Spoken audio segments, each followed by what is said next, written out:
Bonsoir, c'est une émission très particulière pour moi qui va commencer dans un instant puisqu'il s'agit de la 657e de Ce soir ou jamais, mais de la première sur France 2, un vendredi soir qui plus est, donc je suis un peu dans mes petits souliers. Heureusement, je vais être très entouré, en particulier par Ina Shevchenko, qui est l'une des 4 fondatrices des Femen et dont c'est la première fois qu'elle sera sur le plateau de Ce soir ou jamais.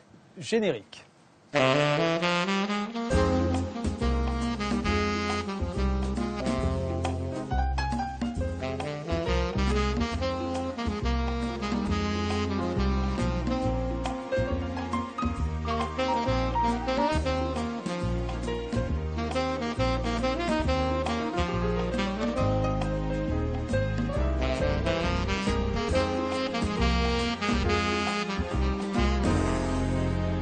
Bienvenue sur le plateau de Ce soir ou jamais. Au programme ce soir, la France est-elle en train de devenir un pays d'émigration? 500 000 départs en 10 ans, c'est historique. On s'intéressera aussi au salaire des patrons. Faut-il les limiter comme en Suisse? Et puis évidemment à la journée de la femme dont nous allons débattre tout de suite avec mes premiers invités.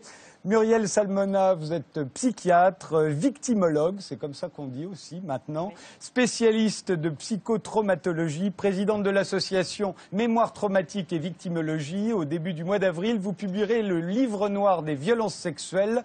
En France, c'est encore la loi du silence, hein, dites-vous, sur ce sujet.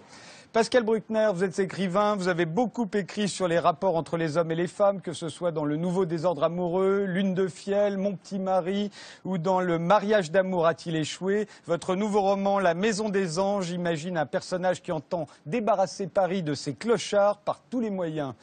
Maboula Soumaoro, vous enseignez l'histoire des civilisations anglophones à l'université François Rabelais de Tours et la diaspora africaine au Bard College aux États-Unis. C'est un programme dans les prisons. Et vous avez récemment préfacé Sur la question noire aux États-Unis, 1935-1948, un livre qui porte sur l'abolition de l'esclavage en Amérique. Ina Shevchenko, vous avez 22 ans, vous êtes ukrainienne, mais vous ne pouvez plus retourner dans votre pays. Vous êtes l'une des 4 membres fondatrices des Femen qui prônent un féminisme nouveau, radical et spectaculaire. La nudité est une tactique que vous qualifiez de sextrémisme. Les seins nus sont vos armes et votre objectif est la victoire totale sur le patriarcat. Votre mouvement commence à faire des émules en France, en Allemagne, au Brésil, en Égypte et vous venez de publier Femen, un livre qui retrace votre parcours à toutes les 4 et contient votre manifeste. Thierry Lévy, vous êtes avocat et l'auteur de nombreux livres comme Le désir de punir, Le crime en toute humanité, Éloge de la barbarie judiciaire, où vous dénoncez la dérive victimaire qui frappe d'après vous notre société.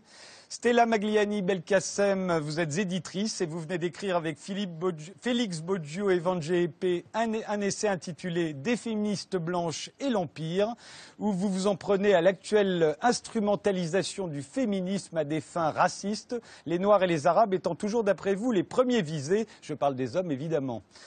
Drieux Godfriedi, vous êtes belge, docteur en philosophie, juriste. Dans votre dernier livre, De la violence de genre à la négation du droit, vous vous en prenez à l'idée selon laquelle les femmes sont victimes d'une violence spécifique à tous les niveaux. Vous en prenez également à la loi française de 2010 sur ces violences spécifiques faites aux femmes qui institue la violence psychologique en délit pénal, passible de plusieurs années de prison ferme. Enfin, Jean-Didier Vincent, vous êtes neurobiologiste, vous êtes l'auteur de La biologie des passions, de La chair et le diable, du sexe expliqué à ma fille. Le dernier, c'est Le cerveau sur mesure avec Pierre-Marie Liédot. Et vous travaillez actuellement sur un nouveau livre portant sur le couple, les animaux et les êtres humains, les mutations auxquelles ils sont tous soumis et les nouveaux rapports qui vont exister entre les hommes et les femmes. Alors commençons tout de suite, puisque c'est en cette journée de la femme, ça a été l'occasion de rappeler que la lutte pour l'égalité n'est pas terminée, pour l'égalité pour les salaires en particulier,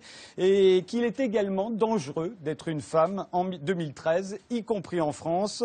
En effet, des chiffres alarmants sont portés à notre connaissance concernant les agressions sexuelles, les viols, les mutilations, les violences conjugales. Écoutez. À l'occasion de cette journée de la femme, nous avons voulu revenir sur ce chiffre. En France, 1 femme est violée toutes les 8 minutes. Cette étude montre qu'une femme meurt tous les 3 jours sous les coups de son compagnon en France. Une statistique malheureusement stable. En 2 ans, hommes et femmes confondus, 540 000 personnes se sont déclarées victimes de violences physiques ou sexuelles. Ce sont des femmes, dans les 3 quarts des cas. Mais seules un peu plus de 10 000 condamnations ont été prononcées par la justice. Un écart qui en dit long donc sur la difficulté à dénoncer le conjoint maltraitant et à porter plainte.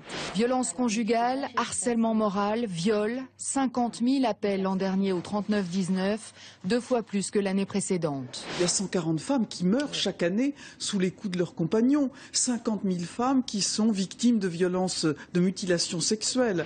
Aujourd'hui en France, une femme sur 10 est victime d'un viol ou d'une tentative de viol. Plus de 80% des violeurs connaissent leurs victimes. Ils font souvent partie de la famille, de l'entourage. Et c'est d'autant plus dur pour ces femmes de porter plainte. Nous payons des siècles de tabous qui entourent la sexualité, mais qui entourent plus spécifiquement le viol, qui est l'expression ultime de la domination masculine. Je crois qu'il y a un mouvement international pour dire ça suffit. Il n'y a pas de honte à avoir été violé et il faut parler pour que les violeurs soient condamnés.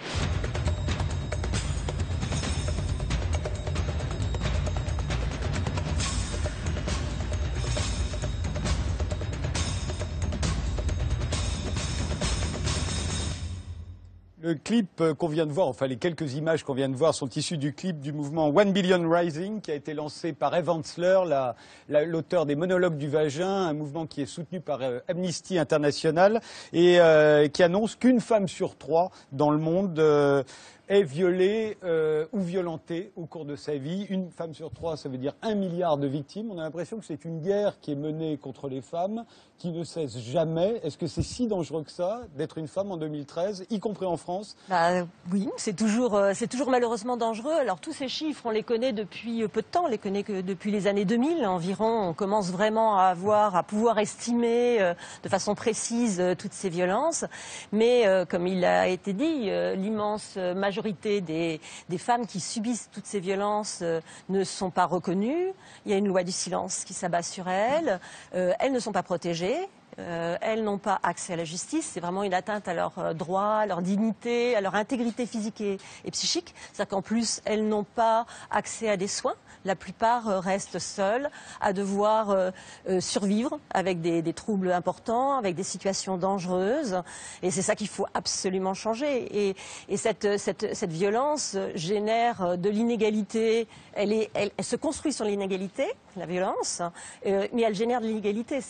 Elle est un instrument formidable de soumission et d'emprise et de mise sous domination qui va continuellement peser sur les femmes et les empêcher de pouvoir avoir accès à tous leurs droits et à penser qu'elles ont de la valeur. Elles sont tout le temps des proies potentiels qui peuvent être, leur corps peut être utilisé, il y a une vision pornographique qui pèse sur elles, les violences sexuelles démarrent dès l'enfance, on parle là des femmes, mais les filles, et d'ailleurs il y a plus de viols, de violences sexuelles sur les mineurs que sur les femmes majeures, on en parle peu, mais ça c'est aussi un élément dont il faut prendre conscience de cette réalité et de la gravité, c'est-à-dire que dans les cadres des traumatismes, puisque moi je m'occupe de psychotraumatisme, les traumatismes les plus majeurs et qui entraînent le plus de dégâts, d'impact sur la santé des victimes, ce sont justement les violences sexuelles et les viols avec la torture. Et donc il est absolument nécessaire de mettre en place une vraie volonté humaine et politique pour modifier les choses et changer radicalement ce monde pour qu'il soit beaucoup plus sûr. Ina Shevchenko, vous allez être traduite, puisque vous ne parlez pas français, pas encore en tout cas. Vous estimez que c'est dangereux d'être une femme en 2013 en France? Maintenant, vous n'habitez pas encore en France, mais vous commencez à se connaître ce pays. C'est dangereux d'être une femme en France? Oui, c'est vrai. Je passe 6 mois environ en France et moi, je viens d'un pays où en Europe, il n'y a plus de problème pour les femmes, et ce depuis longtemps. Et on voyait la France comme un pays où il y a énormément de féministes, parce que c'est un pays où tout s'est déjà fait, où les femmes sont les égales des hommes, où les femmes ne peuvent plus être violées. Mais en étant ici, en étant dans la rue, en regardant autour de moi, eh bien, je vois bien que toutes les femmes sont opprimées. Peut-être qu'on a dans des régions des femmes qui sont moins opprimées que dans d'autres, peut-être, mais nous sommes dans une société patriarcale. Et c'est très important de connaître cette information que nous venons d'entendre. Mais être violé, être tué, c'est dangereux. Et nous sommes des victimes non seulement à ce moment-là, nous sommes victimes d'oppression tout le temps. Nous n'avons pas assez de droits. Et cela est bien plus grave que d'être violé ou être tué. En étant une militante, je me dois de vous dire qu'il est dangereux pour une femme de se défendre. Lorsqu'une femme est une militante, lorsqu'elle commence à parler, à faire entendre sa voix, lorsqu'elle dit qu'elle peut être violée, lorsqu'elle dit qu'elle n'arrive pas à vivre en étant libre ou alors qu'elle est frappée, eh bien, on dit que c'est elle qui est coupable. Et je pense que c'est un problème qu'il nous faut résoudre. Drieux, vous contestez un certain nombre de ces chiffres. Vous dites que c'est pas la réalité pour vous. Si vous voulez, moi, mon point de vue fondamental, c'est de dire qu'il faut distinguer les problématiques. Je pense qu'on ne peut pas parler de la violence en général parce que ce n'est pas très éclairant. Il faut distinguer, par exemple, la violence physique de la violence psychologique dans ses différentes modalités, ce qui ne revient pas à nier la réalité de la violence psychologique. Mais je ne crois pas qu'on puisse sérieusement prétendre que dans nos sociétés d'Europe occidentale, où il y a l'égalité en droit, où il y a l'autonomie financière des femmes, on vit encore dans une société de type patriarcal. C'est Elisabeth Badinter, grande féministe s'il en est, en France, qui a écrit il y a quelques années « La guerre des sexes est terminée ». Ce sont les femmes qui l'ont gagné. Cela ne veut pas dire qu'il n'y a pas de difficulté. Il y a effectivement 145 femmes par an, encore aujourd'hui, en France, qui meurent sous les coups de leurs conjoints. C'est une statistique monstrueuse, mais qu'il faut évidemment pouvoir mettre en rapport avec d'autres statistiques de crimes, de meurtres et de violences. Les 145 dont vous parlez, c'est quand on dit une femme meurt sous les coups de son conjoint voilà. tous les 3 jours, ou de son voilà, ex-conjoint. 145, donc ça fait effectivement tous les 3 jours. Donc je pense que cette thèse du patriarcat subsistant en Europe occidentale ne tient pas la route. Alors, cela ne veut pas dire que l'égalité est parfaite. Il y a par exemple, c'est ce que d'ailleurs Elisabeth Badinter expliquait, il y a notamment dans le domaine du pouvoir politique, économique, des lieux qui sont encore très masculins. Mais on n'atteindra jamais à l'égalité parfaite. Donc je ne pense pas qu'on puisse mettre sur un pied d'égalité la situation des femmes, peut-être en Ukraine, dont le pays dont mademoiselle est originaire, en Russie, un pays que je connais très très bien, et en France. Je pense que ce n'est pas très éclairant. Il faut distinguer les types de violences dont on parle et les types de sociétés dont on parle. Maboula Soumaoro. Je dois répondre à ce qui vient d'être dit. Non, je vous pose la question. Vous savez bien que dans cette émission, les questions que je pose sont ouvertes à tout le monde. Non, bien sûr. Donc, est-ce que c'est dangereux ? Je suis toujours un peu choquée d'entendre que le patriarcat n'existe pas. Je suis toujours un peu choquée qu'on utilise, c'est vrai, les dires de Madame Badinter, avec tout le respect qu'on lui doit. Déclarer récemment que la guerre des sexes est terminée, que ce sont les femmes qui l'ont gagnée. Je pense que c'est un peu présomptueux comme déclaration.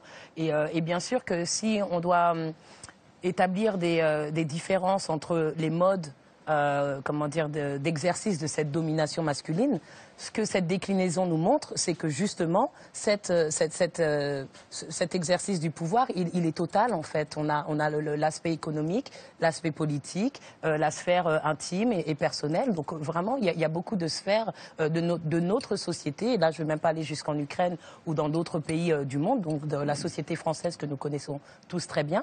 Le patriarcat n'est pas terminé. Enfin, il est aussi violent que... C'est-à-dire que... Moi, je quand j'entends ces chiffres, je me dis, si j'étais une femme, j'aurais peur de sortir. Et en même temps, j'aurais peur de rentrer chez moi, parce que chez moi, il y a un conjoint qui m'attend et qui va me battre. Non, enfin, ça veut dire qu'il faut vivre dans... Enfin, se dire qu'une femme peut décéder des suites des coups qui lui sont infligés par son mari ou par son conjoint, c'est quand même une perspective assez particulière pour les personnes qui sont identifiées ou qui s'identifient comme femmes. Ne pas pouvoir se promener dans la rue, enfin voilà, ça c'est l'aspect physique très réel. Mais les inégalités salariales, on a encore parlé récemment de 28% de les femmes de moins que... Bon, voilà, moyenne que les hommes. La pauvreté qui se féminise, le chômage qui se féminise. Enfin, j'ai du mal à comprendre en fait ce genre de raisonnement, comme si on serait passé, comme si la France était passée à une époque de son histoire post-genre, post-sexualité, post-patriarcat. C'est incroyable en fait. Thierry Lévy, je disais en vous présentant que vous dénoncez une dérive victimaire. Est-ce que pour vous, il y a un féminisme victimaire aujourd'hui? D'abord, je suis très content de me trouver en face de cette Blanche-Neige venue de l'Est. Ça commence. Ça commence. Enfin, et très content que la nudité soit pour une fois utilisée, non pas pour vendre des parfums ou des voitures, mais pour exprimer des revendications intéressantes et respectables. C'est très plaisant. C'est très plaisant de vous voir. Et belle et rebelle, je crois que c'est Desproges qui disait c'est mieux que moche et remoche. Je vous interroge juste pour dire que pour ceux qui ne savent pas de quoi sont capables les Femen, on va voir un certain nombre de photos de leurs manifestations à travers le monde. La question posée par le mouvement Femen est de savoir si les femmes doivent ou pas dominer les hommes. C'est le programme des Femen. Il faut donner aux femmes plus de droits qu'aux hommes, plus de pouvoir pour qu'elles puissent asseoir leur domination. Il faut remettre à niveau. C'est une question intéressante, qui va nous amener à échanger quelques opinions à ce sujet. Mais il faut distinguer cet aspect-là de la question des victimes. Alors là, nous avons entendu des chiffres fabuleux, complètement fantaisistes, qui sortent de quelle cave obscure. Où allez-vous chercher, madame, qu'il y a combien dites-vous de crimes sexuels par jour? Combien? Quel chiffre donnez-vous? Les chiffres, c'est 150 000 viols par an. 150 000 viols, mais où allez-vous chercher ces chiffres? Des enquêtes de victimes. Mais quelles enquêtes? Elles sont partout pareilles. Quelles enquêtes? Il n'y a pas une enquête qui dit ça. Non, il n'y en a pas une. Si, bien sûr. Non, pas du tout. Il n'y a pas une enquête en France qui dit ça. Il y a les chiffres de la gendarmerie et la police. Il y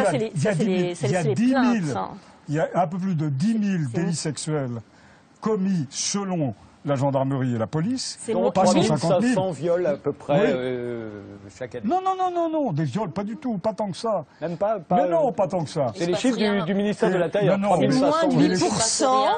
8% des viols qui sont l'objet de plainte. Et c'est reconnu. Combien du tout? 8% des viols qui font l'objet de plainte. Arrêtons-nous un instant sur cette affirmation. Comment pouvez-vous affirmer que seulement 8% des viols font l'objet de plainte? Comment le sait-on? Mais comment le sait-on? Parce qu'on fait des enquêtes, justement, des enquêtes de victimisation. Vous partez du nombre de viols et vous dites, pour un viol signalé, il y en a 10 ou 100 qui ne sont pas signalés. C'est ça votre statistique. C'est n'importe quoi. Sur quelle base discutons-nous? Que sait-on? Que s'est passé? Des enquêtes très sérieuses qui ont été faites. Il y a des plaintes. C'est comme le travail Ça n'existe pas. Donc les viols n'existent pas. pas. On chiffre les plaintes. On sait combien il y a de condamnations. Et je peux vous dire que... dans le temps. D'accord, mais ce qui n'arrive pas... Mais le ministère de l'Intérieur est d'accord avec ça. Juste laissez terminer, Thierry Lévy, comme ça vous lui répondrez. Il y a beaucoup moins, aujourd'hui, en 2013, de plaintes et de délits et de crimes sexuels qu'au siècle dernier et qu'au 19e siècle. Il y en a beaucoup moins. Mais ce qui est extraordinaire aujourd'hui, c'est que plus le nombre d'infractions diminue, et plus il y a de victimes. C'est assez paradoxal. Mais c'est la réalité. C'est-à-dire que... le tribunal et les plaintes, c'est ça la seule source qui pourrait justifier. Ah ben les plaintes, et oui. En dehors des plaintes, qu'est-ce que vous pouvez faire? La vie des êtres humains qui se passent en dehors des tribunaux, elle n'existe pas. Comment le faites-vous? Vous extrapolez, vous dites, pour une femme qui se plaint, il y en a 100 qui ne se plaignent pas. Mais c'est complètement subjectif, c'est n'importe quoi. D'accord, donc on repose, on s'appuie sur les plaintes qui sont déposées. Et seules ces plaintes... Que faire d'autre? D'accord. Mais c'est pas des extrapolations, c'est des enquêtes de victimisation. On fait une campagne en ce moment pour dire si vous buvez un verre de vin par jour, vous êtes un alcoolique. Mais ce sont des enquêtes de victimisation qui sont faites dans de nombreux pays et qui donnent à peu près les mêmes chiffres dans la plupart des pays. Par exemple, occidentaux, on a à peu près les mêmes chiffres. Au-delà de la guerre des enquêtes. Oui. Au-delà de la guerre des chiffres, je crois que la question qu'on doit se poser et qu'on se pose à partir de ces chiffres, que pour ma part je prends très au sérieux, c'est comment on lutte contre le sexisme. Parmi les images que vous avez montrées tout à l'heure, il y a notamment la campagne dont vous avez parlé, qui est 1 Billion Rising, qui en fait consiste à faire danser des femmes et des hommes simultanément dans le monde. Je ne sais pas si on... Avant cela, pardon, je n'ai pas montré tout le clip en entier, mais on a vu, il y a des images absolument horribles. Non, mais il s'agit d'une campagne de surplomb à partir d'une célébrité, Eve Ensler, donc dramaturge. Oui, et la question, pour ma part, il s'agit... C'est intéressant, parce qu'en voilà une qui n'est pas du tout... Non, mais il faut en parler. Laissez-moi dire un mot, s'il vous plaît. Parler d'elle, ça vaut la peine, parce que c'est une femme qui, en effet, a été très utile pour parler de choses dont on ne parlait pas, notamment du vagin. Elle a écrit un texte tout à fait intéressant qui s'appelle Le monologue du vagin, qui est un excellent texte. Et elle est anti-victimaire. Elle dit les femmes doivent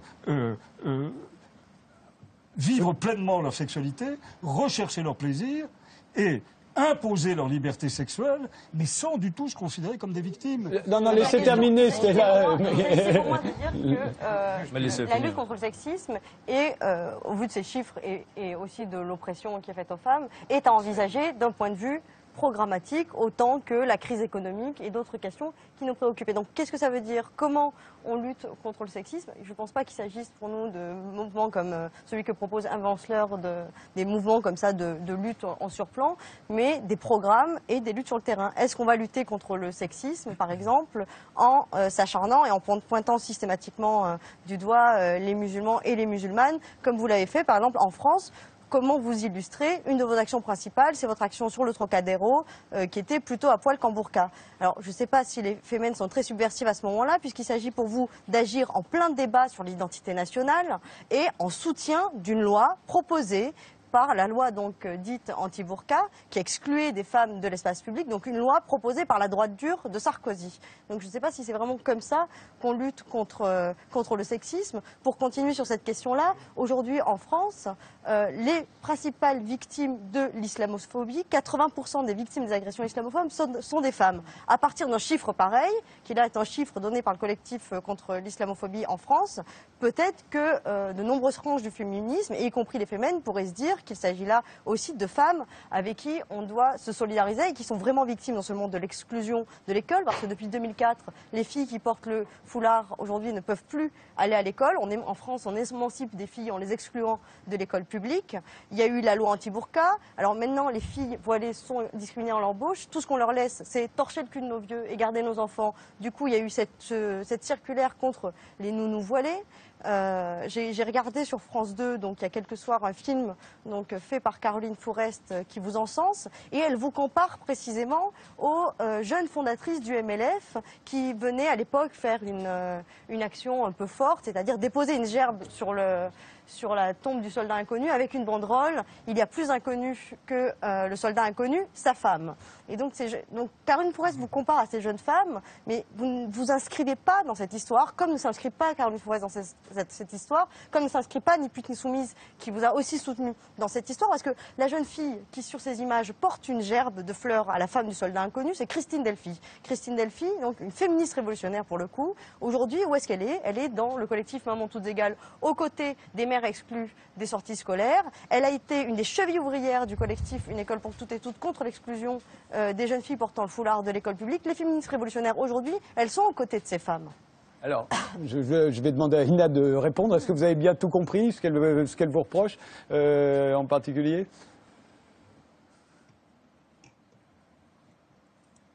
Et on continue de lui traduire. Yes, I'm sorry, it's really difficult with the translation. C'est un peu difficile.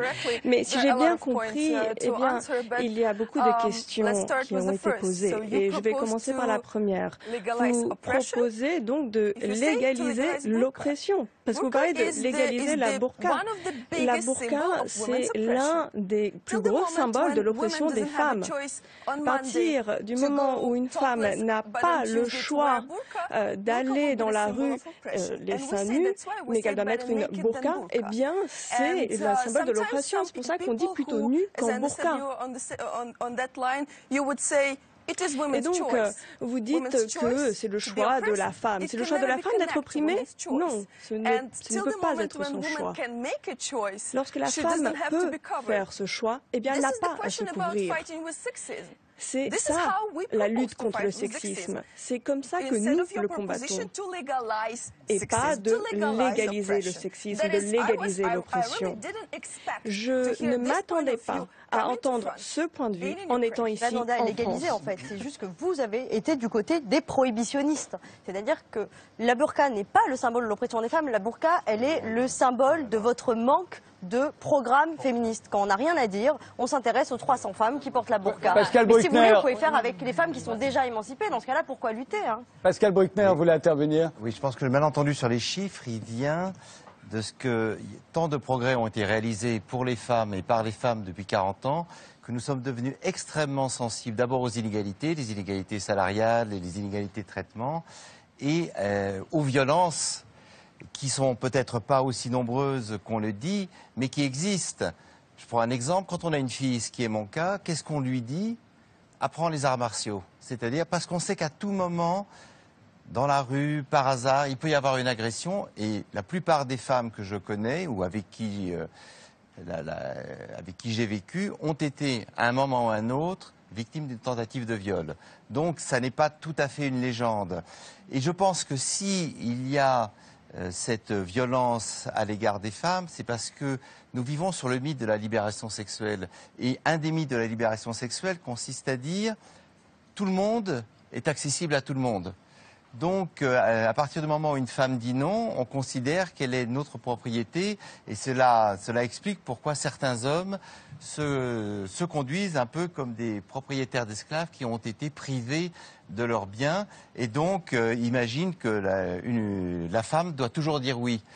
Et donc la liberté des femmes va de pair avec la violence, et souvent une violence inouïe, faite aux femmes. Alors pour répondre à la défense passionnée de la burqa, quand j'entends ça, moi je pense à mes amies tunisiennes qui se battent désespérément et souvent au prix de leur sécurité physique pour ne pas porter la burqa, imposée par les fous de Dieu, les salafistes, dans les rues de Tunis. Et je dois dire que moi aussi je suis étonné, comme vous, d'entendre ce genre de propos en France aujourd'hui. Maboula Soumaoro. Je parlais également de mon étonnement. Mon étonnement, ça sera aussi de voir des femmes qui sont obligées de se dénuder pour faire montre de leur soi-disant libération.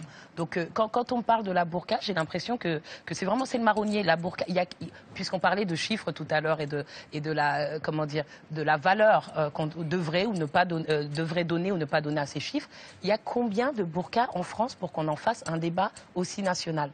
Je ne comprends pas. Alors soit on parle du foulard et donc la loi de 2004 et l'exclusion des jeunes adolescentes voilées des écoles publiques, les mamans qui ne peuvent plus accompagner leurs enfants lors des sorties scolaires, ça c'est un problème français. Je veux dire, la burqa, je ne comprends pas pourquoi on a ce débat depuis plusieurs années, alors qu'on a, je ne sais pas combien de centaines de burqas, une centaine de burqas en France, ou quelques centaines, ou même un millier, qui vont provoquer une loi, un positionnement clair, strict, assez raciste et assez islamophobe de la République française sur un épiphénomène. C'est ça que je ne comprends pas. Et contrer cette burqa contre de la nudité, c'est-à-dire que la femme libre et la femme nue, n'a juste aucun sens à mes yeux.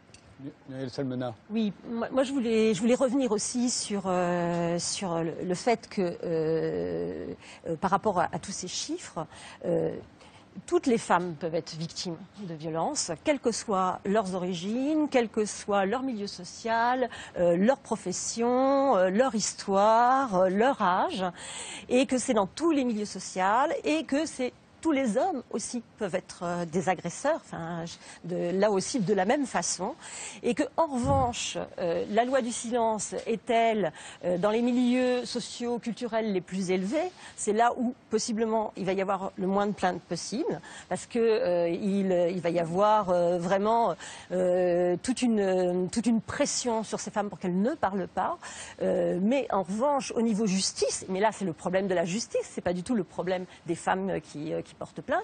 La justice va condamner beaucoup plus facilement les hommes qui sont accusés de viol, par exemple de violence sexuelle ou de violence conjugale, qui sont effectivement d'un milieu socioculturel défavorisé ou qui sont émigrés. Mais ça c'est un problème là fondamental de la justice. Ça n'a rien à voir avec les féministes. Et là je voulais dire aussi à quel point cette absence de reconnaissance, le fait qu'il y ait cette loi du silence, que l'immense majorité des femmes qui subissent des violences ne puissent pas parler, est une injustice effroyable. Et puis une double, voire triple peine, parce qu'elles n'auront pas non plus de protection, elles n'auront pas de soins, elles n'auront pas d'accompagnement. Et que là, il faut vraiment changer le monde, là, et voir les choses différemment. Godfriedi ? Ah non, je croyais que vous vouliez. Alors, Jean-Didier Vincent. Oui, moi je suis un peu dépassé par ces conversations-là. Parce que d'abord, je pense qu'il y a plusieurs conversations qui ne sont pas sur le même sujet. Parlons chacun, notamment vous, madame, vous parlez dans votre case et vous y restez bien. Abroger la loi qui interdit à des jeunes filles d'aller à l'école, je pense que ça c'est un programme... Non, mais ne me cherchez pas, je ne veux pas discuter de ce sujet qui n'est pas dans mon domaine de compétence. Alors restons sur la conversation que j'avais lancée, en tout cas le débat que j'avais lancé, à savoir est-ce que c'est si dangereux que cela d'être une femme aujourd'hui en France en 2013 ? D'abord, je suis choqué par cette multiplication des campagnes, je ne dirais pas contre le viol, mais de sensibilisation au viol. Une société n'a pas besoin d'être sensibilisée au viol. Quand à la sortie de Sainte-Anne, je vois une énorme affiche, quand je vais consultation, non pas comme malade mais comme médecin, et que je vois le viol vous guette, le viol, une affiche effroyable de femmes nues pour le coup, qui est là agressée par un mal invisible. Vous n'avez pas déjà vu ça? C'est peut-être pas la même secte que celle auquel vous pratiquez la défense contre le viol. Moi, ça me choque beaucoup. Cette société où on stigmatise tout, l'alcool, la violence, bien entendu, tout ça. Mais le viol, le viol est une forme de violence. La violence envers l'enfant, c'est une forme de violence. L'homme est malheureusement et génétiquement un singe violent. Hein. Il n'est pas un bonobo. Et pour autant, vous pensez qu'il ne faut pas le lui rappeler, si c'est le cas? C'est pas la peine de lui rappeler. Ah bon? Ça s'arrange, madame, ça s'arrange. Comme ça, notre société s'améliore. Notre société s'améliore dans tout ce qu'on fait, et pas en se mobilisant. Les campagnes ne servent à rien. Les campagnes ne servent qu'à les campagnes ne servent qu'à affoler le bas peuple. Ça distrait des vrais problèmes. Sur l'exigence. Le problème, c'est la pauvreté. Le problème, c'est les milieux où on boit pour oublier la condition dans laquelle on vit. Le problème surtout, et le problème majeur, c'est le problème d'éducation. Il n'y a aucune éducation sexuelle dans ce pays. Les hommes ne savent pas que faire de leur sexe. Et souvent, ils confondent sexe et violence. Bien entendu, j'ai écrit un petit opuscule qui s'appelle La sexualité expliquée à ma fille dans cette collection. Expliquée à... Eh bien, je lui ai expliqué, je lui ai expliqué très simplement ce que c'était. Par exemple, vous avez dénoncé mettre les monologues du vagin, d'accord, mais le clitoris crie aussi. Et les monologues du clitoris mériteraient d'être au moins aussi intéressants que le clitoris, que le dialogue du vagin. Mais on n'a pas mis sur scène, ce serait trop provocateur. Et il y a tellement de peuples qui suppriment le clitoris, c'est vous dire que le vagin, on n'ose pas le boucher. Pourquoi on n'arrête pas de voyager dans cette conversation? Pourquoi on peut pas rester dans le Non, mais je veux terminer en disant que le problème d'éducation sexuelle est un problème fondamental et il est lié au problème de non-éducation de toute une partie de la population. Ce qu'il faut ajouter, c'est que ce qui est dit à propos du viol ici est tout à fait surréaliste, comme si la justice en France ne consacrait pas une très grande partie de son activité, sinon la majorité de son activité, à la répression des agressions sexuelles. La moitié des crimes condamnés sont des viols. 50% des crimes condamnés sont des viols. Et tout à l'heure, Pascal Bruckner, vous disiez, mais aujourd'hui, dans un climat de liberté sexuelle aggravé ou agrandi ou augmenté, les hommes croient qu'ils peuvent prendre les femmes comme ils veulent. Oui. Certains hommes, pas tous. Oui. Mais... Or, il y a le net qui fait beaucoup de publicité. Il m'est arrivé, figurez-vous, de défendre des gens accusés de viol et d'agression sexuelle. Et je peux vous dire que ces gens-là n'ont pas du tout de respect pour la liberté sexuelle. Ce sont des gens qui ont peur du sexe. Tous ceux qui sont accusés d'une agression sexuelle ont peur du sexe, ont peur de la féminité. Et ce ne sont pas du tout des gens qui se servent comme ça facilement, Exactement. librement. Pas du tout. Vous avez une vision complètement fausse de la réalité. La réalité aujourd'hui, c'est qu'il y a une répression sexuelle qui est en constante augmentation. Et c'est normal, puisqu'on entend partout les gens se présenter comme des victimes. C'est effarant de vous entendre, madame, expliquer qu'il n'y a jamais eu autant de victimes de viol, alors que c'est l'inverse. Mais j'ai pas dit qu'il n'y avait jamais eu autant. Non, mais vous êtes en train de donner des chiffres. Là, on voit les chiffres s'afficher. De plus en plus. Écoutez, on voit 75 000 viols par an en France. C'est que pour les femmes adultes. On dit 100 000 et parfois même 200 000. 75 000, c'est pour les femmes adultes. D'où sort ce chiffre? Oui, je vous en prie, Drieux Godfredi, qu'on a peu entendu. Vous n'avez jamais parlé avec une femme? Vous n'avez jamais été entouré de femmes? Vous voyez quel genre de langage vous pouvez tenir? Vous me demandez si j'ai déjà eu affaire à des femmes? Non, mais ce que je veux vous dire... Vous voyez où nous en sommes? Vous m'interrogez pour savoir si j'ai, dans ma vie, déjà eu affaire à des femmes? Non, jamais. Parce que les femmes ont à vous dire sur ce qu'elles vivent. Drieux Godfedi. C'est extraordinaire. Je pense que Maître Lévy essayait de réfléchir à la validité de vos statistiques. Il y a une statistique qui a circulé pendant très longtemps, et encore aujourd'hui, et qui disait, c'est une statistique du Conseil de l'Europe, que la première cause de mortalité des femmes en Europe occidentale, des femmes de 16 à 44 ans, c'est la violence conjugale. C'est une statistique du Conseil de l'Europe qui a été reprise, laissez-moi terminer, dans toutes les langues européennes véhiculaires et réitérée en France, Libération, Le Monde diplomatique. Je fais une petite recherche sur le sujet. Je m'en explique dans le livre. Donc j'ai retracé la généalogie de ces chiffres. La différence par rapport justement au viol, c'est que les femmes victimes donc qui meurent, il y a des statistiques qui sont évidemment très précises et dont on peut penser qu'elles sont exhaustives. Et naturellement, on peut démontrer de manière très facile que cette statistique n'a aucune validité. Prétendre que la violence conjugale serait la première cause de mortalité des femmes dans nos sociétés n'a aucune validité. Et là, on peut le vérifier. Avec des chiffres comme il y a 10 000 viols judiciaires, et certaines associations parlent de 25 000, 75 000, madame parle de 150 000, il n'y a aucune vérification possible. Attendez, juste qu'on comprenne bien ce que vous avez dit sur la cause, sur la première cause de la mortalité, c'est le fait que c'est le chiffre qu'on donne en permanence, c'est-à-dire le nombre de femmes qui meurent sous les coups de leur conjoint, c'est-à-dire, on dit 140 par an. Ça ne peut pas être, 140, ça ne peut pas être la première cause de mortalité féminine. C'est ça que vous voulez dire. Mais bien sûr. Non, mais là, c'est une statistique. Je veux dire, fumeuse, dont on peut montrer qu'elle est fausse. Avec ce genre de... Le problème, si vous voulez, plus fondamentalement, c'est qu'avec ce genre de discours, on tue le débat. Il n'y a plus de débat possible. Si on commence à sortir des chiffres de 10 000, 20 000, ce qu'il faut, c'est comparer la société dans le temps. Y a-t-il davantage de violences contre les femmes en France aujourd'hui qu'il y en avait il y a 10 ans ou 20 ans? Non. Donc, forcément, les choses s'améliorent. Donc, ce discours qui consiste à tout mélanger, la France, l'Ukraine, des sociétés africaines, l'Arabie Saoudite, etc., me semble-t-il, intellectuellement, n'est pas valable. Alors, il y a une réalité. C'est que les femmes victimes de violences ne sont pas reconnues, elles ne sont pas connues, mais bien entendu. Mais écoutez, ça c'est... parce que c'est la... une victime, c'est la honte. C'est la honte. Alors qu'en revanche, c'est la victime, madame, c'est pas spécifique au sexe.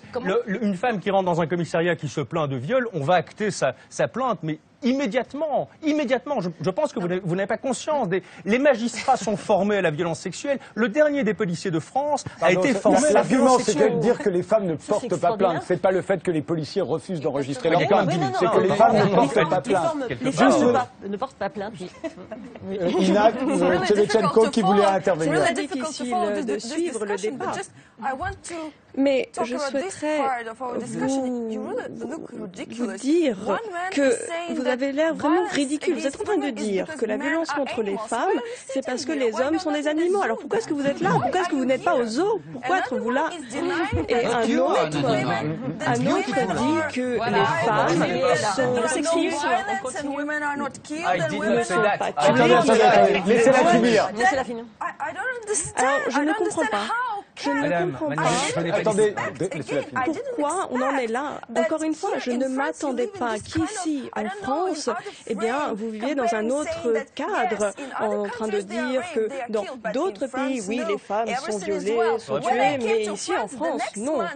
Écoutez, moi, je suis arrivée en France et un mois plus tard, eh bien, nous avons mené notre première action féminine et c'était un procès sur un viol groupé. Et aucun des violeurs n'était en prison et les femmes violées étaient dans la rue en train de dire qu'elles avaient été violées par ces garçons qui étaient libres. Et c'est ça la réalité en France. Vous ne devez pas le nier. L'existence du viol dans la société française. La question est de savoir quelle est son ampleur réelle et de la comparer à travers les époques. Personne ne la conteste. Madame, moi je vous ai admiré en Russie. Je vous ai admiré quand vous étiez en Ukraine. Ce que vous faites ici en France, c'est tout à fait différent. Allez vous dépatrouiller à Notre-Dame, dénoncer le patriarcat, etc.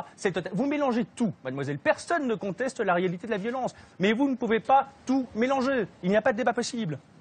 D'ailleurs, le débat va presque se terminer. Si vous voulez tous ajouter un mot, je voulais juste dire je voulais juste ajouter. Enfin, aujourd'hui, on est en train de célébrer donc la Journée internationale de la femme, et on se demande encore pourquoi on doit célébrer ce genre d'événement. Justement pour ça, puisque c'est vraiment dommage. On est obligé de s'accrocher à cette petite journée pour essayer d'éveiller les consciences, mais on en est encore au stade de la reconnaissance des faits, la reconnaissance des faits purs et simples. Et la violence qui s'exerce contre les femmes va bien au-delà des violences sexuelles et du viol. On peut aussi parler de la question sociale, comme je l'ai dit tout à l'heure, de la question économique. Enfin, c'est une question globale. C'est une question globale. Voilà, je trouve ça très dommage qu'on en soit encore à dire est-ce que ça existe, est-ce que ça n'existe pas, quelle est l'ampleur. Ils n'ont pas dit est-ce que ça existe, est-ce que ça n'existe pas. Ils ont dit est-ce que c'est autant qu'on le dit. Voilà, je pense que les mouvements féministes ont été des mouvements qui ont été, qui sont nés de la révolte des femmes. Et cette idée première, cette idée initiale, elle est venue d'une expérience qui était ancrée dans le corps et dans le genre de ces femmes. Et c'est pas pour rien. Donc je pense que ça fait quand même un peu sens de voir qu'aujourd'hui, il faut encore éduquer les hommes sur la question. Voilà. On va bientôt changer de sujet. Dernier mot, Jean-Didier Vincent. Je voudrais dire que l'avenir de la femme est bien plus important et plus intéressant que l'avenir de l'homme. Rassurez-vous. L'avenir de l'humanité nous intéresse. L'avenir de l'humanité nous intéresse. L'avenir de l'homme est beaucoup plus compromis dans, disons, 50 ans, 60 ans, par le fait que probablement il deviendra de plus en plus stérile, de plus en plus on aura recours à la fécondation artificielle, de plus en plus les femmes pourront obtenir leur enfant sans le concours d'un homme, et de plus en plus, probablement, l'évolution génétique attendue amènera probablement à une disparition du mâle en tant qu'agent actif de la société. Et le quotient reproducteur mâle-femelle va probablement, il y a des études statistiques très sérieuses, évoluer vers une inversion du rapport, et il y aura beaucoup plus de femmes que d'hommes. Elles pourront beaucoup mieux se défendre. Le progrès est avec vous. Stella Meagliani Belkacem, dernier mot. La focalisation ce soir sur les viols et les violences physiques nous font oublier d'autres chiffres qui prouvent bien qu'il y a bien une oppression systémique des femmes. Les femmes, c'est 80% des tâches ménagères encore, et ça, c'est pas une évolution. Les femmes, c'est encore 20 à 30% de salaire en moins que les hommes. Personne n'a parlé de religion dans ce combat des sexes. Vous croyez que ça joue pas un rôle? Les femmes considèrent que c'est un des piliers du matriarcat avec la dictature et l'industrie du sexe.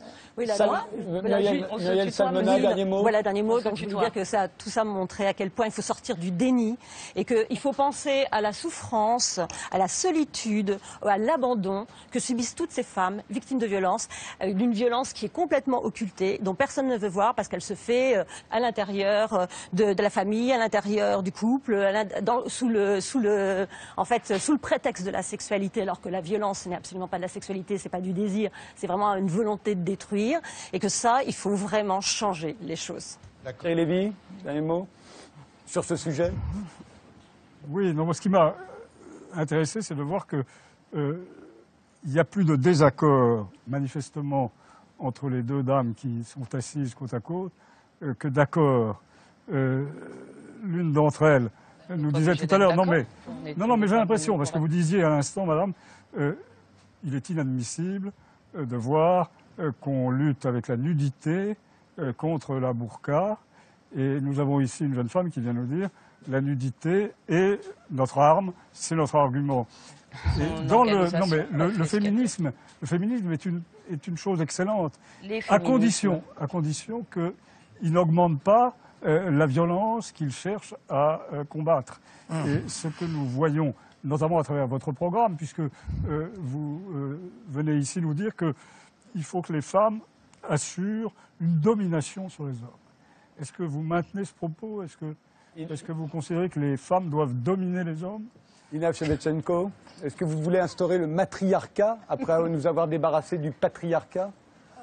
Bon, écoutez, non, on ne parle pas de matriarcat, ça n'existe pas.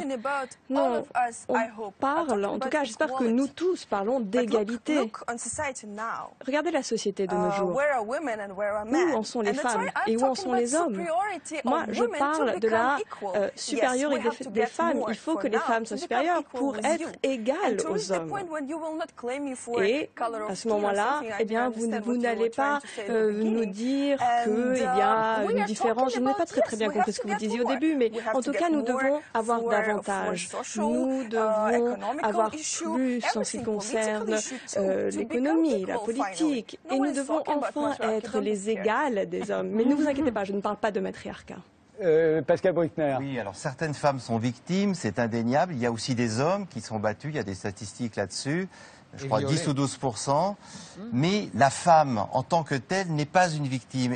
Et si on tient ce discours, finalement, on infantilise le sujet même que l'on voudrait émanciper.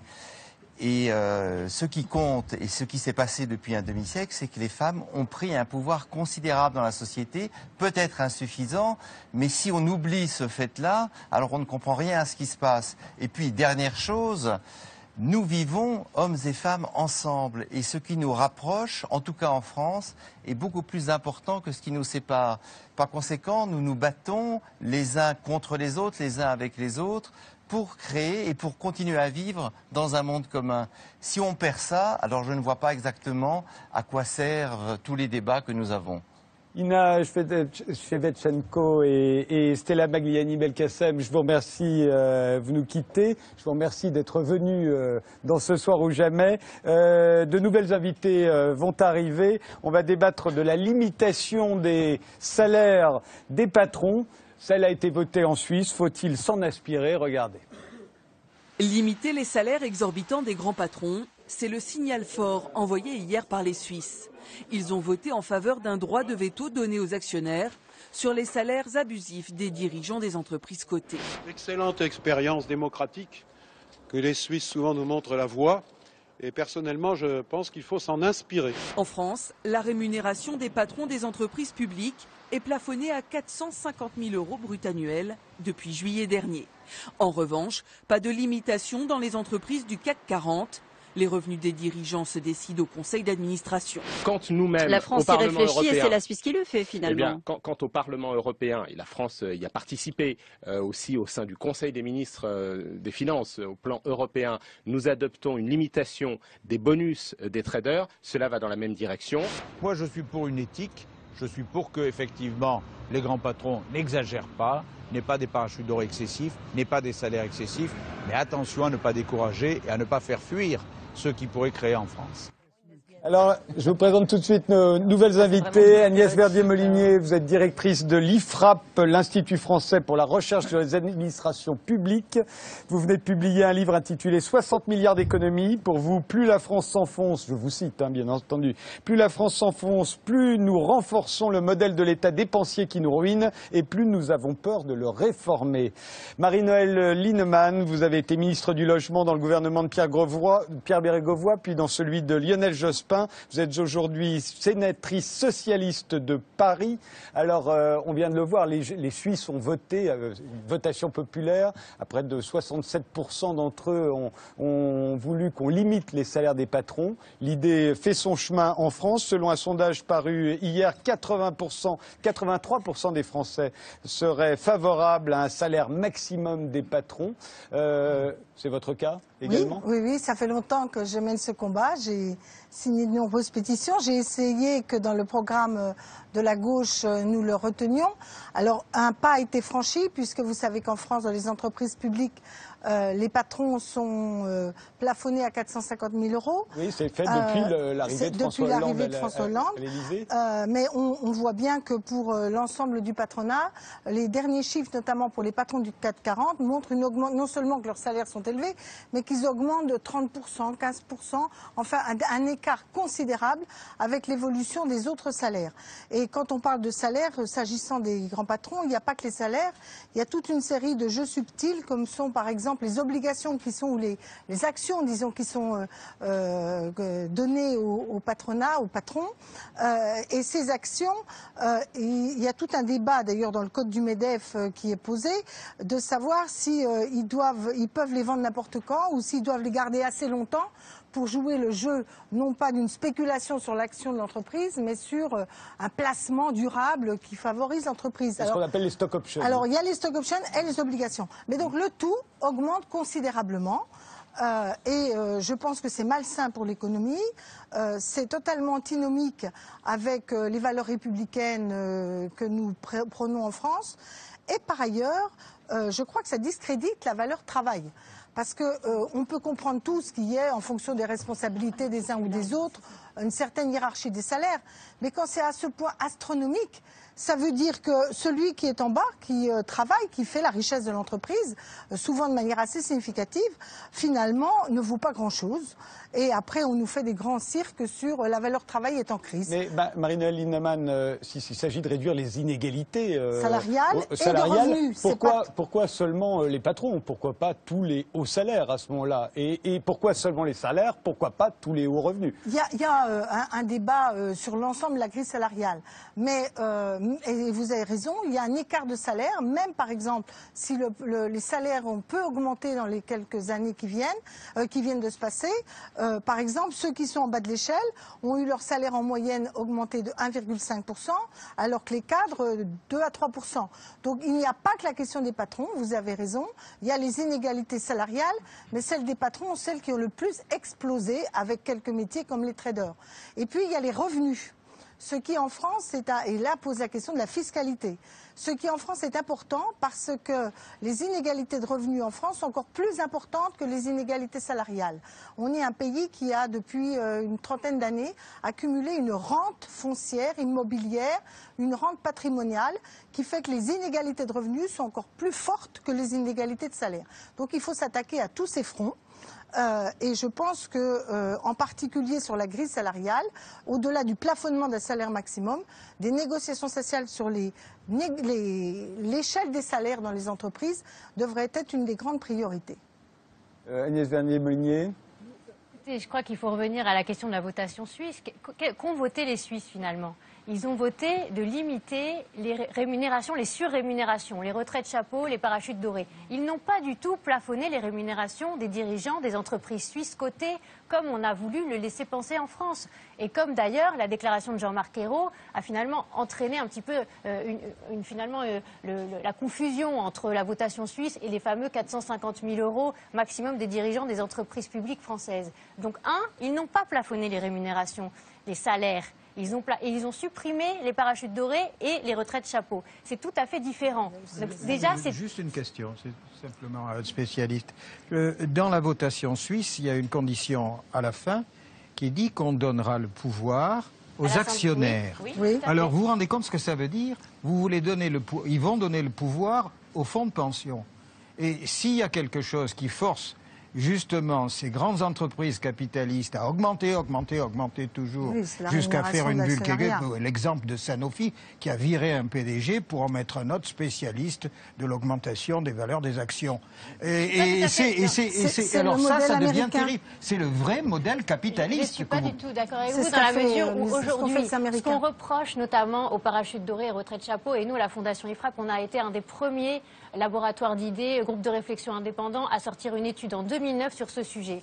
On avait demandé justement plus de transparence. On s'était rendu compte que la plupart des entreprises du CAC 40 ne donnent pas assez d'informations à leurs actionnaires, que les conseils d'administration sont très consanguins entre les différentes entreprises en question, même si ça s'améliore visiblement. Sachant que ce sont les conseils d'administration qui fixent les rémunérations des patrons. Avec des comités de rémunération qui sont consultés, mais qui sont souvent aussi constitués des mêmes personnes.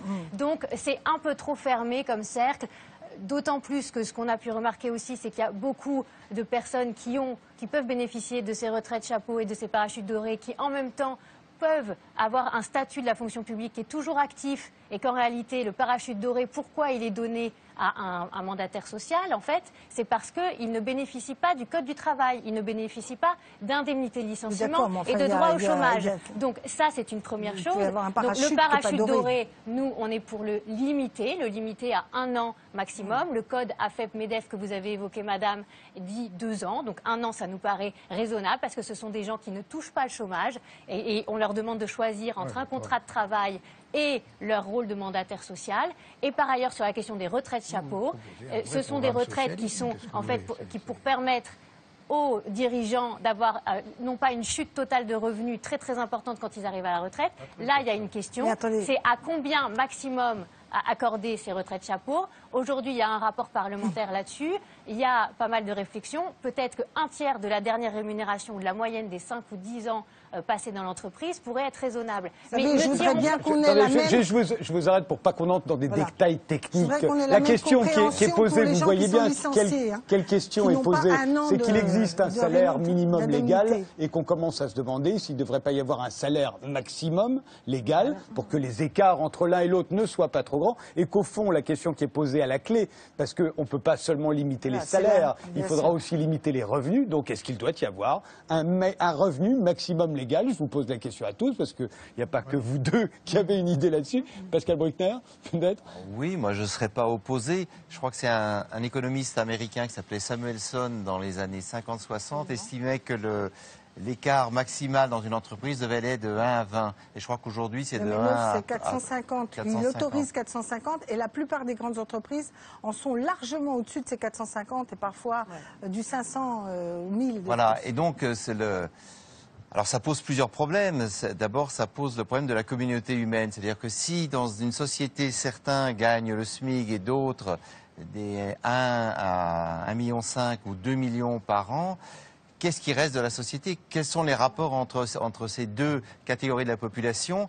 Et finalement, la finance a recréé une féodalité à l'intérieur même d'un système capitaliste qui est en principe un système concurrentiel et donc d'élection des meilleurs et d'élimination des moins bons. Et alors, c'est vrai que la réaction à la votation suisse, ce que j'ai entendu à la radio de la part de Jean du MEDEF, m'a étonné parce qu'ils se battent pour maintenir leur rémunération et ils se battent non pas pour des questions de décence vis-à-vis des salaires plus bas, mais parce que eux, leur véritable objectif, c'est d'être capable de tenir leur rang vis-à-vis des patrons américains, saoudiens, chinois. Et si tout d'un coup on leur réduit leur salaire, ils vont avoir l'air de petits bras. Et donc sur ce plan-là, il faudrait savoir qu'est-ce qui motive un grand dirigeant d'entreprise, et je n'ai rien contre les grands, j'ai beaucoup d'admiration pour eux. Est-ce que c'est simplement la rémunération, ou alors est-ce que c'est le prestige, est-ce que c'est l'enthousiasme de mener une équipe et de gagner sur un marché précis? Et je pense qu'il faudrait parler de rémunération symbolique aussi.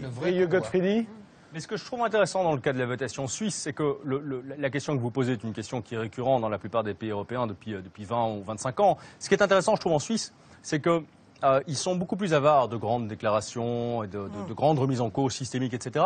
Là, ils ont fait une proposition finalement assez limitée dans son ampleur. Ça concerne, je crois, une centaine de sociétés cotées en bourse. Donc c'est en fait très limité. Il y a eu une votation, donc un référendum d'initiative populaire en l'occurrence, ils ne le sont pas tous en Suisse, qui a recueilli une majorité dans les 26 cantons. Donc il y a une réforme. Alors il y a une réforme dont on peut discuter du bien fondé, de la... pas encore voté la réforme. De la durabilité, non, enfin ils sont obligés maintenant. Oui, mais alors ça va être tout un jeu. Oui, mais c'est pas notre sujet. Et ce qui est intéressant aussi avec le système suisse, c'est qu'il y a une sanction pénale qui sera prévue, et quand les Suisses votent une loi, ils votent des sanctions et les sanctions seront appliquées. Donc on a une réforme ici, c'est une méthode tout à fait différente de la neutre, on a une réforme assez limitée dans son ampleur, mais qui sera appliquée, et que je trouve effectivement assez intéressante. La difficulté qu'on a ici, c'est qu'encore une fois, on mélange plusieurs questions, parce qu'on va se heurter tôt ou tard au droit de propriété des actionnaires. On ne peut pas heurter frontalement le droit de propriété, des actionnaires sans changer radicalement le droit des sociétés, voire le droit civil. Mais pourquoi se heurterait-on au droit des Parce que si vous êtes propriétaire d'une entreprise, vous avez le droit d'être rémunéré à concurrence du nombre d'actions que vous avez dans cette entreprise. Mais pour l'instant, il n'est pas du tout question, pardon, juste pour qu'on comprenne, pour l'instant, il n'est pas du tout question de limiter ça. Pour l'instant, on ne parle que de limiter les salaires. Et c'est justement bien la question qu'on peut poser. Mais il y avait les deux questions, donc c'était la rémunération. Oui, tout à fait. Mais juste pour qu'on comprenne bien. Effectivement, pour l'instant, tout le monde parle de limiter le salaire des patrons. Mais personne ne parle de limiter les revenus des actionnaires. Donc ça voudrait dire que Mme Bettencourt pourrait continuer d'augmenter ses revenus, y compris ses héritiers, mais que le prochain patron de L'Oréal, lui, qui va faire tourner l'entreprise, lui en revanche, on limiterait ses revenus. Mais ce qui est intéressant avec le cas suisse, justement, c'est qu'ils garantissent le droit de propriété, puisqu'ils empêchent les actionnaires de se lier les mains pour l'avenir. Ce qui a déclenché, ce qui a mis le feu aux poudres là-bas, c'était un parachute de 50 millions de francs suisses. C'est ça qui a heurté les gens. C'est conforme au droit de propriété. Ce qui vous échappe, c'est que les PDG passent leur temps à aller parler, user la brosse à reluire auprès des grands fonds de pension. Des actionnaires. Les fonds de pension qui sont les actionnaires réels. Et ces gens-là sont constamment entretenus. On leur explique que la société va faire ci, qu'ils ont tel produit sous cachet, par exemple chez Sanofi, qui vont permettre dans les tiroirs, qui vont leur permettre de s'enrichir. C'est leur préoccupation. Ils sont payés très cher et on leur donne beaucoup d'argent pour qu'ils rapportent aux fonds de pension. Les vrais maîtres, c'est les fonds de pension. C'est pas aberrant d'imaginer que les actionnaires vont avoir leur mot à dire sur les rémunérations, sur des rémunérations qui seront expliquées de façon... Non mais ça, on connaît l'argument. Mais quand c'est un fonds de pension, c'est pas un actionnaire. Et on sait que c'est pas avec cette votation suisse qu'on va limiter les rémunérations de base. On sait très bien que les rémunérations de base, elles vont peut-être augmenter justement avec cette votation. Mais pas dans les mêmes proportions. Pourquoi ? Parce que comme on va supprimer les retraites chapeaux et les parachutes dorés, eh bien ce sera intégré aux rémunérations de base. Pas intégralement. Ils vont pas intégrer 50 millions de francs suisses. Peut-être pas. Encore une fois, ne rentrons pas trop dans les détails de la votation suisse. Ne rentrons pas trop dans les suisses parce que ce sujet s'est déjà posé avec Obama. Je m'excuse, mais Obama avait mis dans son programme qu'il y aurait un plafonnement des rémunérations. Et les Allemands, normalement, devraient le faire incessamment sous peu. Alors Obama, premier mandat de Obama, ils ont essayé de le faire au Sénat américain et au vote américain, et ils n'ont réussi à voter qu'une chose, c'est obliger que ce soit les actionnaires qui, en Assemblée Générale, délibèrent sur les salaires des patrons. Et qu'est-ce qui s'est passé? D'où le résultat. Eh bien, ça a continué comme avant. Et aujourd'hui, aux États-Unis, il y a rebelote la discussion de comment on pourrait encadrer cela. Et ça n'est pas une raison juridique qui a interdit la possibilité de plafonner le salaire. Parce que le droit du travail limite bien le droit de intérêts partagés. Ce qui, par contre, a limité, c'était le rapport de force politique de la période.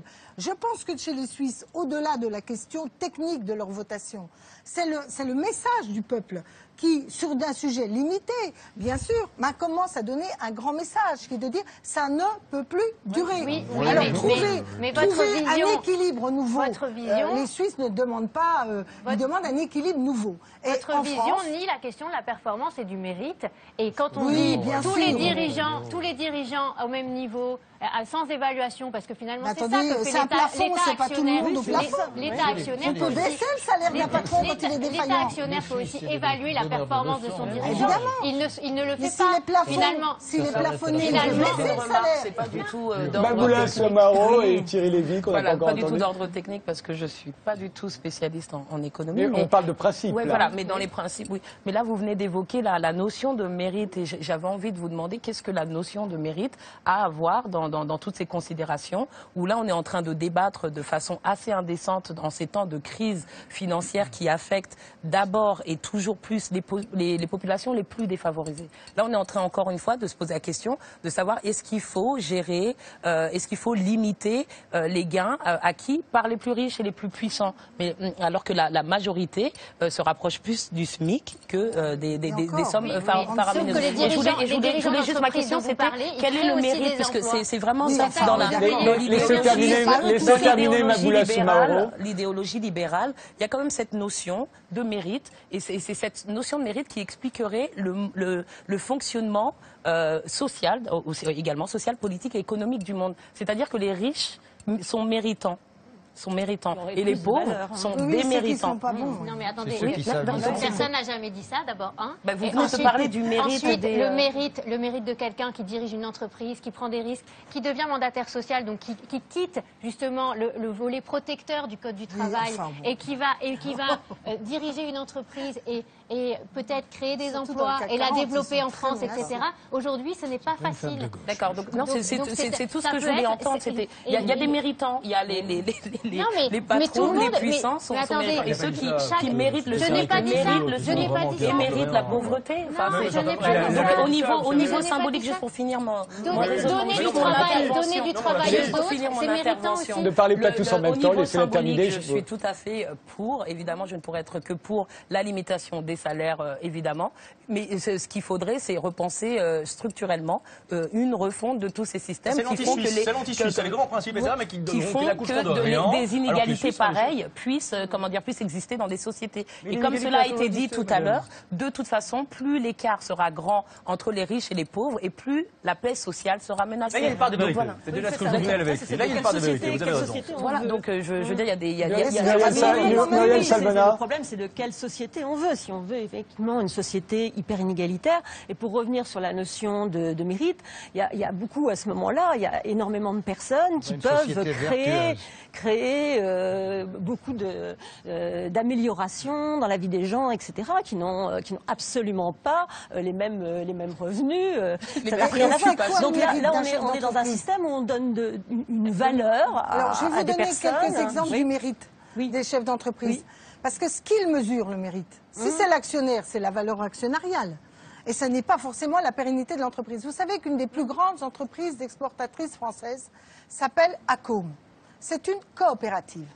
Nous exportons dans le monde entier, nous sommes les premiers dans la filerie. Dites-nous, parce que c'est vous qui l'avez La France, vous êtes mandataire social. Oui, non, justement, il se trouve que moi je suis militante du monde coopératif. Donc, dans ce monde coopératif, où nous avons une des premières entreprises pour notre pays, quand je dis nous, c'est nous collectivement la France. Nous avons la chance d'avoir cette entreprise, qui a d'ailleurs des salariés dans le monde entier. C'est un patron de coopérative. Il n'a pas ce que vous considérez comme être légitime pour des mérites des patrons du CAC 40. Donc le mérite d'une entreprise... Ne me dites pas que tous les dirigeants de coopératives sont payés... ils n'ont pas 450 fois leur salaire supérieur. Oui, n'exagérez pas. Je n'ai pas dit que c'était pas le même salaire. Ils ont de bonnes rémunérations, mais ils ne sont pas en 450 000. Non, parce qu'au bonus, il n'y a pas d'action dans les coopératives. Vous savez très bien qu'il n'y a pas d'action dans les coopératives. Les coopératives, ce n'est pas le monde tout rond. Non, mais c'était un exemple. C'était un exemple. Thierry Lévy... Ce qu'on appelle une performance d'un patron. Thierry Lévy... C'est une coopérative qui vend du cheval pour du... Oui, le cheval, par exemple. Mais il y a des gens qui ne respectent pas la loi. Thierry Lévy, pardon. Ce qui me frappe dans ce que j'entends, c'est que une fois de plus, on attache beaucoup plus d'importance au symbole qu'à la réalité.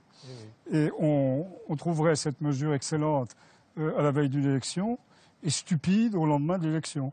Ce qu'on a vu avec la taxation à 75%, qui a été abandonné aussitôt après avoir été voté. Mais oui, non mais moralement, cet écart apparaît scandaleux à tout le monde. Économiquement, il n'a aucune importance. Juridiquement, la limitation des salaires est très difficile à imposer. Madame Lindemann parlait de la limitation des salaires des patrons du service public, des entreprises nationales, à 450 000 euros. 450 000 euros, c'est une somme énorme. Pour la plupart des gens, énorme. Bien sûr. Et on ne peut pas dire que ce soit l'exemple de la vertu. 450 000 euros comme limitation, comme plafond. Mais tout ça n'a aucune espèce d'importance du point de vue économique. C'est pas parce que vous allez limiter des salaires des patrons que vous allez changer l'économie d'un pays. Vous voulez dire que c'est pour faire joli, quoi. Mais oui, bien sûr.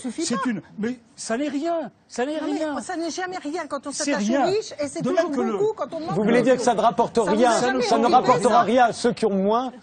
C'est juste pour. Non mais ça n'est jamais grave que les riches soient riches. Regardez. Et par contre, c'est toujours impossible que les pauvres le soient un peu moins. Je suis de votre avis. Massivement dans l'économie, ça n'est pas important. Simplement, capital travail, inégalité des salaires, ça aboutit à ce que les bas salaires sont de plus en plus bas et que les pauvres sont de plus en plus hauts. Ce que Thierry Lévy a l'air de dire, Marina Lindemann, ce que Thierry Lévy a l'air de dire, c'est que si on baisse les salaires des patrons, les bas salaires ne monteront pas pour autant. Moi, je suis pour aussi augmenter les bas salaires. Je ne vois pas. Ça, c'est beaucoup plus intéressant. Et c'est beaucoup plus difficile. Mais bien sûr. Simplement, dans la chasse aux entrepreneurs, on ne crée pas d'emploi. Mais oui, c'est ça, la chasse aux entrepreneurs. J'adore ceux qui entreprennent pour créer de l'emploi et de la richesse. Je ne soutiendrai le mérite pas et la performance, mais la performance, ça n'est pas valoriser l'action, madame. C'est créer de l'emploi, c'est créer de la richesse, c'est investir dans l'avenir. C'est pas faire comme aujourd'hui. C'est pour ça qu'on propose des personnalités indépendantes au comité de rémunération, par exemple. Je suis d'accord là-dessus. GDF Suez, cette année, ne distribue tout son profit en dividendes.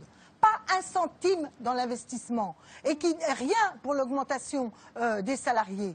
Tout en dividendes. Voilà. Alors moi je veux bien qu'on m'explique, je suis de votre avis, j'ai bien dit qu'il y a un problème d'inégalité salariale globale entre le haut et le bas de l'échelle, j'ai dit qu'il y avait un problème d'inégalité de revenus et je vais même vous dire, je pense que l'inégalité des revenus patrimoniaux en France est plus sclérosant pour notre économie que même les inégalités salariales pourtant de plus en plus inacceptables. Parce que nous sommes revenus à des inégalités de richesse comparées à ce qu'il y avait dans les années 30.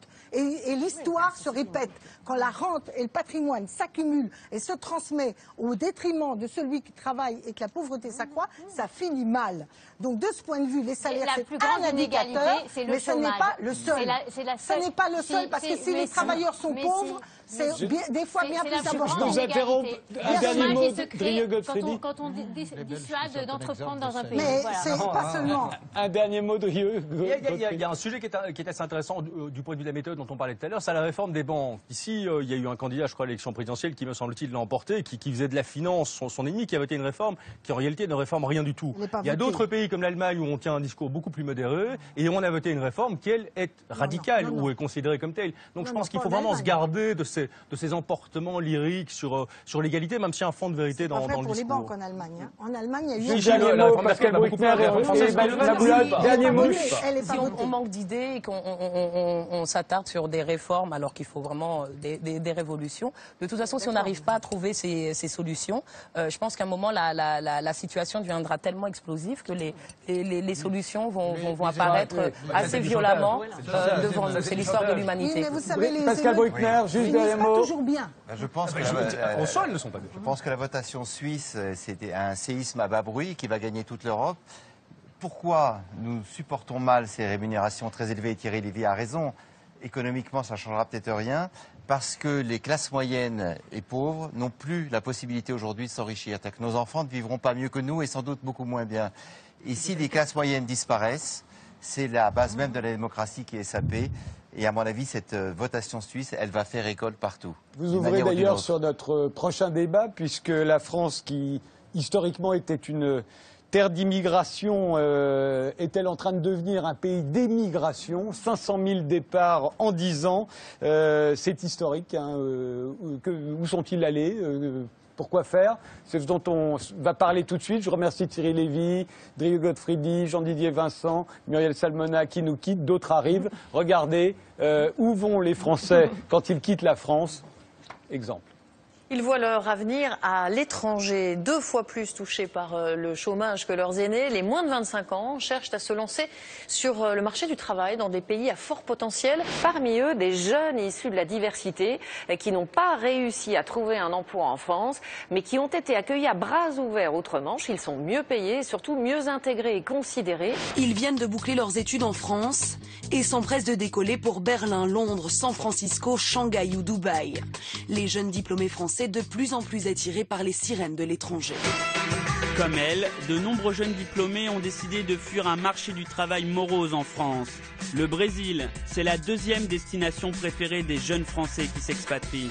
Avec 2% de croissance et 7% de chômage, le Canada fait rêver. Les candidats à l'expatriation sont nombreux. C'est dans l'un de ces nouveaux quartiers de Londres qu'il s'est installé. Un quartier neuf comme une nouvelle vie qui s'annonce. Pour ce musicien chef d'entreprise, il fallait faire vite. L'essentiel était de quitter la France et sa fiscalité. À Marrakech, l'activité reprend doucement après un week-end de repos. Il serait 55 000 Français à vivre dans le royaume chérifien. Le pays a d'abord attiré les retraités. Aujourd'hui, il est convoité par de jeunes Français qui tentent leur chance et se créent une vie professionnelle hors de la métropole. Ce jeune Français de 25 ans a sauté le pas. Il a rejoint l'école blanc de la City à Londres. Parfaitement intégré en 2 ans, il est passé d'un stage de marketing à un CDI de trader dans une entreprise de finance. Une ascension inespérée en France. Alors voilà, la télévision, vous l'avez vu, nous donne quelques pistes, mais donne rarement de chiffres. Pourtant, les chiffres existent. 500 000 départs en 10 ans. Le démographe Hervé Lebras l'avait déjà donné il y a quelques années. Ça a été confirmé là par les dernières statistiques des Français établis à l'étranger. Alors, est-ce que la France est en train de devenir un pays d'émigration, ce qu'elle n'avait jamais été? Pour en débattre, j'ai demandé à Félix Marcard de nous rejoindre. Vous êtes producteur de rap, spécialiste en relations internationales. Vous êtes l'un des auteurs du manifeste Barrez-vous, paru dans le quotidien Libération le 3 septembre dernier, où vous invitiez les jeunes Français à partir s'installer ailleurs, ce qui avait déchaîné à l'époque les critiques à votre endroit, notamment de la part des politiques.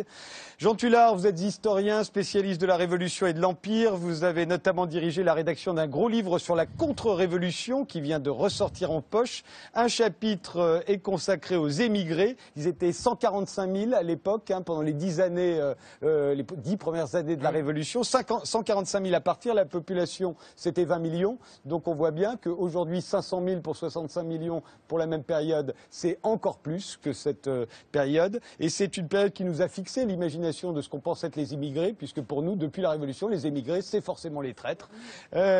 Sébastien Musset, vous êtes écrivain, vous êtes l'auteur d'Avatar, de Perverse Road, qui racontait votre émigration au Royaume-Uni, dont vous êtes revenu, dites-vous, et dont vous gardez un goût amer. Votre dernier livre s'intitule Les Endettés. C'est un recueil de textes parus entre 2008 et 2010 sur votre blog. Albert Ali, vous êtes agriculteur. En 2011, vous avez lancé un appel pour un islam national, patrie, foi et enracinement. Et vous publiez au mois d'avril un livre intitulé La France, Inch'Allah, qui est un hymne au patriotisme français dans lequel vous conseillez aux jeunes issus de l'immigration qui souhaitent s'installer à Dubaï ou à Londres de émigrer à l'intérieur et d'aller plutôt repeupler la Creuse que la City. Alors, je disais environ 500 000 personnes. Est-ce que le chiffre vous étonne, Félix Marcard? 500 000 en 10 ans, c'est 500 000 départs en 10 ans. Et il y a beaucoup et de plus en plus de départs d'expatriation spontanée. Ce n'est pas les entreprises qui envoient les gens à l'étranger. Ça ne m'étonne pas du tout. Ça me paraît d'ailleurs être dans le sens de l'histoire. La réalité, c'est que historiquement, il y a eu une émigration des privilégiés, des gens qui faisaient des écoles de commerce et des gens qui se portaient plutôt bien financièrement. La réalité depuis quelques années, c'est qu'il fait meilleur vivre ailleurs en tant que Français qu'en France. Aujourd'hui, ce n'est pas juste les banquiers et les diplômés d'HEC qui prospèrent et qui s'épanouissent à l'étranger plus qu'en France. Ce sont les plongeurs, les chauffeurs, les serveurs, les restaurateurs, il vaut mieux faire toutes ces professions en étant français aujourd'hui ailleurs qu'en France. Et tu l'as dit, ça concerne aussi les jeunes diplômés. Bien un récent entendu, sondage, mais 27%. C'est pas un recul 27% des jeunes diplômés, aujourd'hui, dans un sondage, imaginent faire leur vie ailleurs qu'en France, alors qu'ils étaient beaucoup moins nombreux il y a encore un an.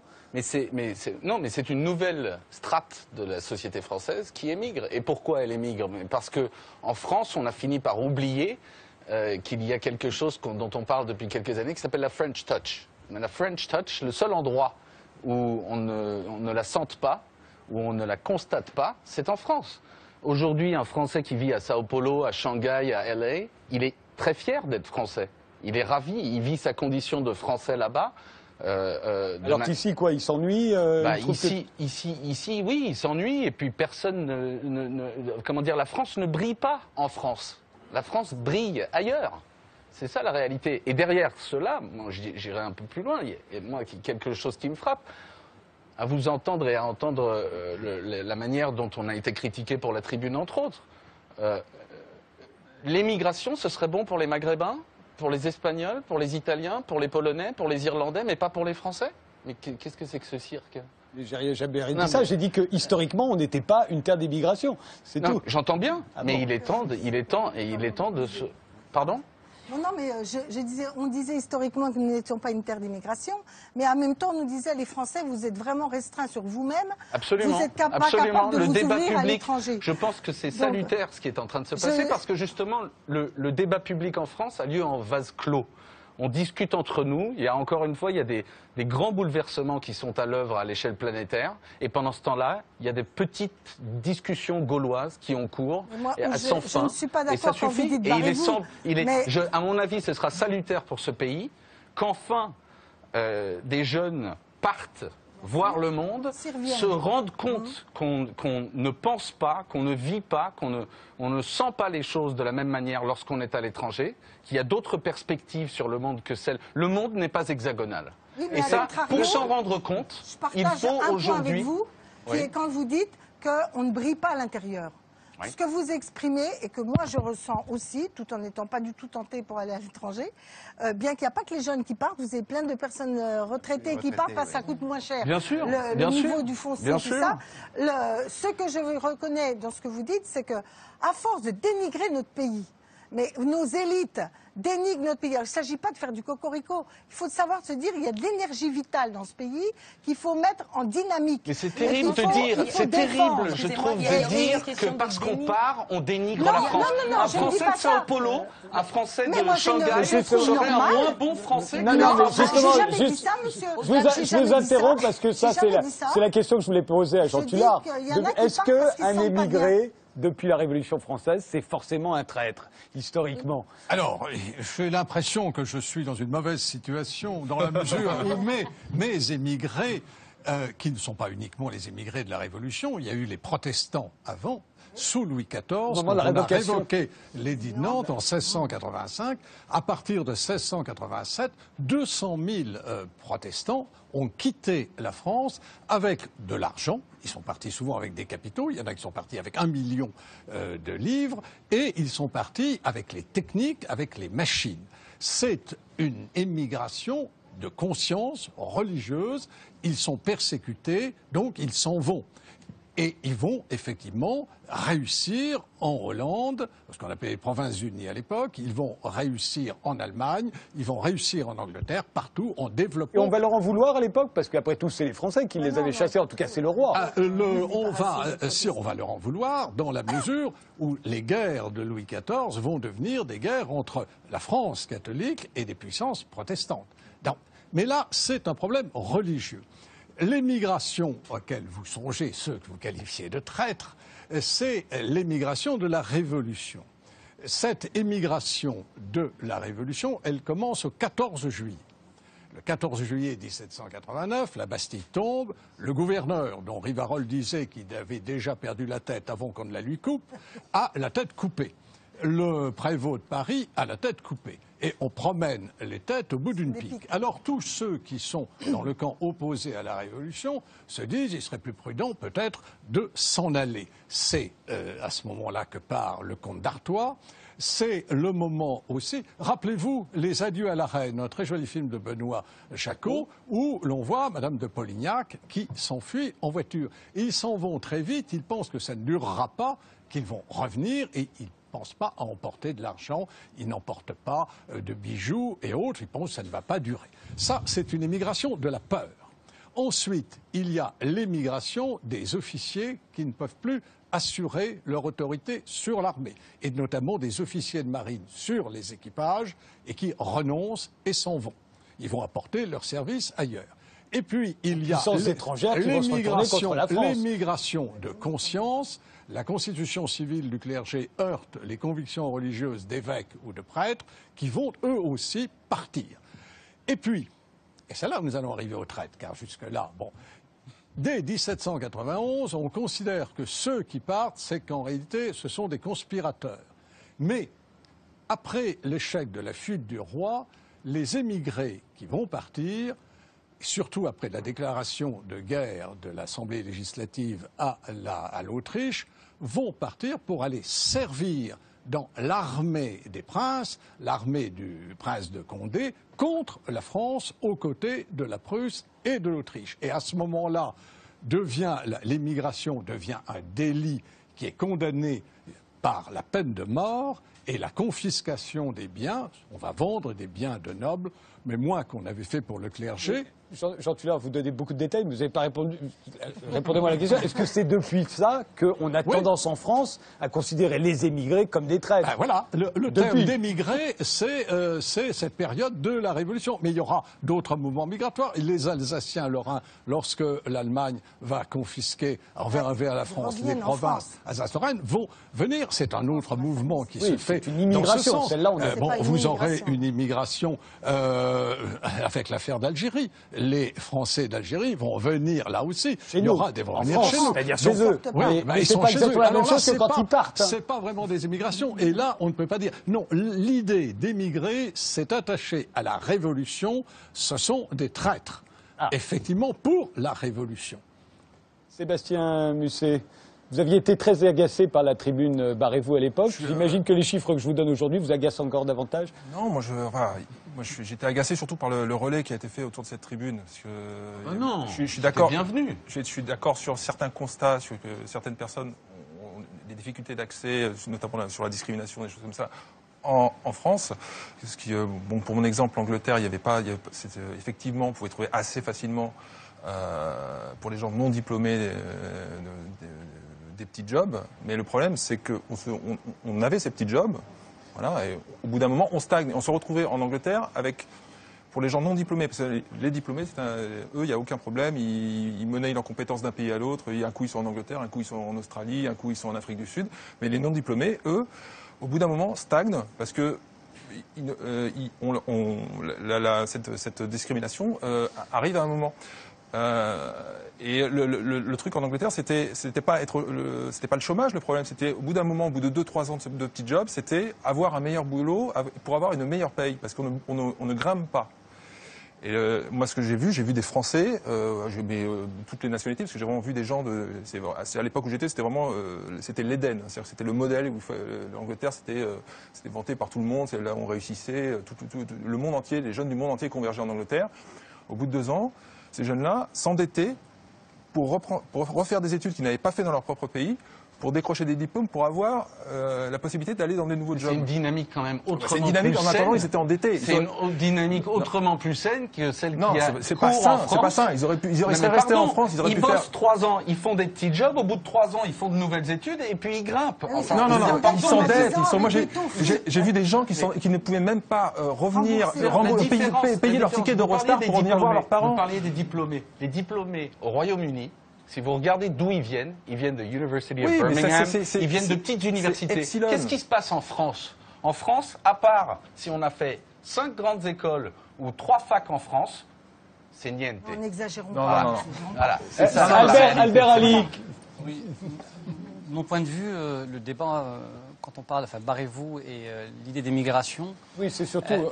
Barrez-vous, ça date un peu maintenant. Oui, ça date un peu, mais elle sonne chez moi d'une façon différente, dans le sens où... je suis issu d'une histoire, celle de l'histoire postcoloniale et de l'immigration. Et on est le produit d'une émigration qui est aussi une immigration, tout dépend du point de vue où on se situe.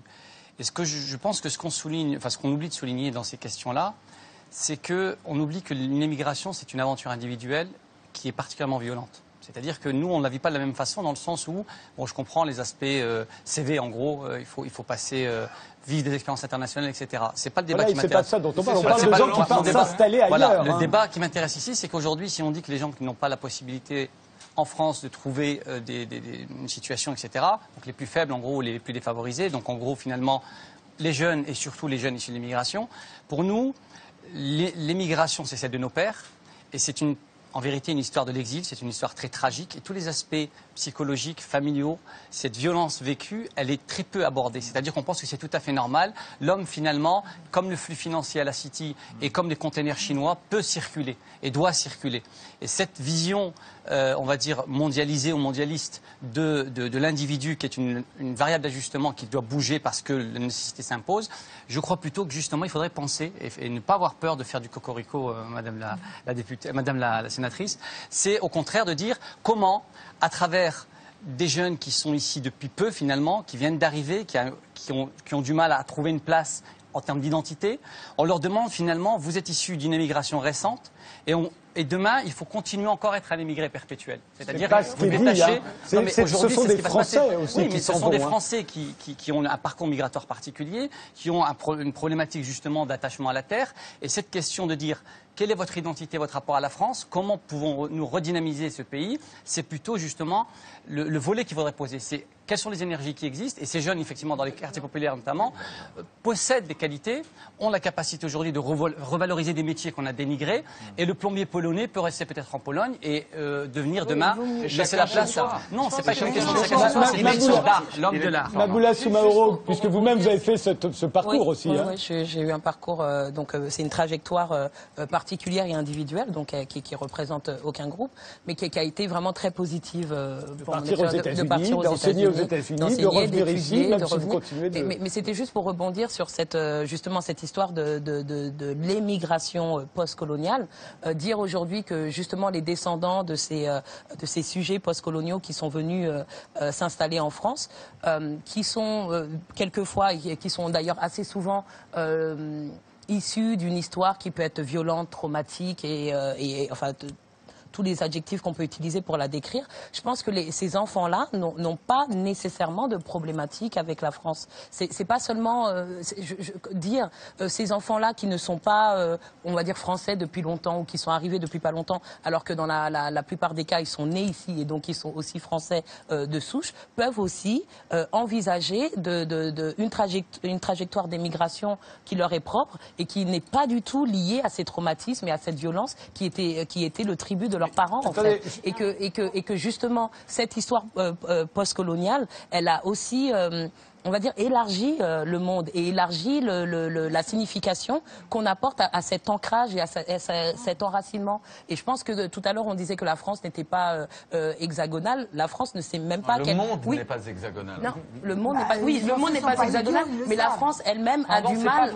La France elle-même a du mal à se penser comme non hexagonale, alors qu'on a quand même des territoires et des départements d'outre-mer. Oui, qu'on a tendance à regarder... Juste, je vous rappelle que quand on dit qu'aujourd'hui, il y a depuis 10 ans 500 000 départs. On ne parle pas de jeunes immigrés qui sont arrivés il y a 3 ans. On parle de Français. Qu'est-ce qu'ils font ces jeunes qui partent, Frédéric? Alors, on n'a pas les chiffres de retour parce qu'on sait qu'ils sont là-bas pour l'instant. Non, mais ce qu'on sait aussi, c'est que par exemple, on a eu pendant toute une phase un départ sur Espagne, le boom immobilier de l'Espagne. On a eu tout un départ sur la Grande-Bretagne et on a des retours. Alors, il y a 2 types de cas. Il y a les gens qui, ponctuellement, dans une expérience de vie, partir ailleurs. Si c'est un libre choix, s'ils s'éclatent, pourquoi pas, et d'ailleurs beaucoup reviennent. D'autant plus qu'ils reviennent, et ça les études qui avaient été faites à l'époque du départ en Grande-Bretagne étaient nettes, ils revenaient quand ils avaient des enfants, ou quand ils avaient des problèmes de santé, ou quand les chômages et le revers s'est posé, car la précarité maximale qui leur était offerte là-bas est très supportable dans les périodes de grand boom, et dès que ça va plus, reflux. Moi, c'est plus supportable quand on est jeune. Voilà, je pense c'est plus supportable quand on est jeune. Ces jeunes qui partent, ils votent avec leurs pieds. Ils disent quoi? Ça fait 30 ans que je suis dans ce pays et que mes aînés tolèrent... Pardonnez-moi, laissez-moi finir. Ça fait 30 ans que je suis dans ce pays et que mes aînés tolèrent le fait qu'un quart des jeunes démarrent dans la vie au chômage. Eh bien, dès lors, moi, je vais pour montrer... Je vais me faire violence d'ailleurs, parce que je ne pense pas que ce soit la grosse fête de partir. Ils se font violence, ils partent pour tirer exactement. C'est exactement. Moi, je suis d'accord, c'est la question de la jeunesse. Pascal Bruckner et Agnès. Alors, je crois qu'il y a deux types d'expatriés. Il y a ceux qui sont fâchés avec la France. Et on parle d'expatriés, on a du mal à dire émigrés. Émigrés ou les Français, on ne peut pas dire émigrés, c'est pas possible. Moi, je suis en porte-à-faux. Mais il y a ceux qui en veulent à la France et qui guettent avec une sorte d'impatience malsaine les signes de notre effondrement. Il y en a beaucoup en Angleterre notamment. Et puis il y a les exilés ou les émigrés provisoires qui partent, comme le dit Félix Marquardt, parce qu'il n'y a pas d'opportunité ici. Et pas forcément provisoires, donc. Pas forcément provisoires, mais certains reviennent. Et je pense qu'eux aussi ont une sorte d'appétit de réussite et voient la France comme un pays bloqué. Mais ce qu'ils apprennent à l'étranger, c'est le monde. C'est qu'il y a un monde en dehors de nos frontières. Et alors, il y a deux aspects à cet exil. Le premier, c'est d'abord que c'est bon pour la France d'avoir une diaspora. C'est très utile de savoir que partout, il y a des Français qui parlent notre langue et qui peuvent soutenir l'économie française ou la culture française. Le deuxième aspect, c'est que vivre à l'étranger, moi j'ai vécu 2 ans aux États-Unis, peut vous ramener insensiblement vers votre propre pays. C'est l'Amérique qui m'a rendu français. Je suis revenu de là-bas plus chauvin et patriote que jamais. Et décidant que c'était ce pays-là dans lequel je voulais finir mes jours. Et m'épanouir, si on peut encore s'épanouir en France aujourd'hui, ce que je pense. Mais donc l'exil est un phénomène à multifacettes. Et nous n'avons pas à le condamner forcément, même si ça fait mal au cœur de voir des jeunes diplômés partir parce qu'ils ont des payes plus élevés. Les doctorants qu'on n'arrive pas à garder. Et parce que c'est un phénomène, encore une fois, quand même assez récent. Et les jeunes vont en Roumanie faire leurs études de médecine parce qu'on n'est pas foutu de lever le numerus clausus. Il y a aussi, là, il y a des choses, ça suffit, quoi. Il faut donner de l'espace à notre jeunesse. Quand on leur demande à ces exilés, ces émigrés, enfin, comme on veut les appeler, pourquoi est-ce qu'ils reviendraient en France? Eh ben, ils disent qu'il faudrait changer le modèle social, le modèle fiscal, changer les mentalités. La moitié d'entre eux, qu'ils soient jeunes ou qu'ils soient moins jeunes. C'est des mauvais Français. C'est des mauvais Français. Laissez terminer. Je ne veux pas sacrifier la majorité. Laissez terminer, Agnès Verdier-Molinier. Le problème du modèle français, de ce modèle bloqué dont vous avez parlé, c'est que à la fois, c'est un ascenseur social qui est bloqué, mais aussi que ceux qui ont envie d'entreprendre, de réaliser des choses, de réaliser leurs rêves, de monter leur entreprise, non, mais tout le monde n'a pas envie. Mais attendez, dans ces personnes qui sont première aspiration des jeunes Français, c'est d'être fonctionnaire. C'est absolument navrant. Parce qu'on a créé un état d'esprit absolument navrant.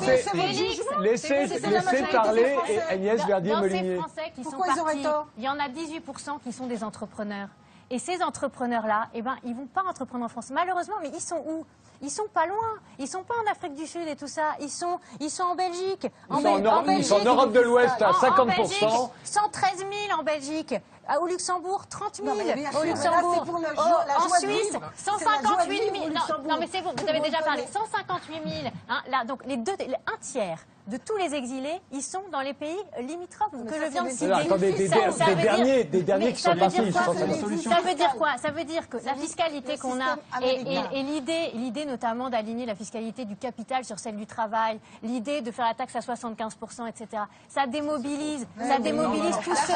Mais bien sûr que ça. Mais même les jeunes, ça les démobilise. Je ne sais pas, puisque depuis tout à l'heure on parle des sources et des statistiques. Je ne sais pas de quels exilés vous parlez et quelles sont les personnes que vous avez interviewées. Sébastien Muchet. Oui, mais grâce à vous, 10% de chômage. C'est très bien parce qu'on a eu la démonstration. Donc, pour moi, la démarche de Félix est en fait un cheval de Troie des idées libérales défendues par Agnès Verdier-Molinier. Parce que tout de suite, on parle. C'est pas un cheval de Troie, je suis un libéral. Ah oui, non, mais laissez-le parler. Si les libéraux s'en vont. Voilà, exactement. Laissez-le parler. cheval de Troie. Et quand vous parliez, dans votre tribune, vous parlez qu'il y a un clivage générationnel, vous opposez les jeunes et les vieux. Non. Non. Si. Non. Vous l'avez entendu. Le débat, c'est pas sur la tribune il y a 4 mois. Il y a 6 mois. Et encore, il y a une solution pour ces jeunes qui veulent entreprendre en France, c'est qu'il y ait une redistribution des richesses des gens qui possèdent l'argent. Le clivage en France, il n'est pas entre les jeunes et les vieux, il est entre les jeunes et les vieux riches. Vous avez entièrement raison. Le clivage en France, et d'ailleurs le clivage en réaction à la tribune, il n'est ni politique. Ici même, Olivier Besancenot nous a soutenus. Et quelques jours plus tard, Jean-François Copé nous a soutenus. Donc c'est pas politique. Ça n'est pas générationnel. Pas du tout. Parce qu'il y a des gens... Il y a des jeunes qui restent 3 minutes, là.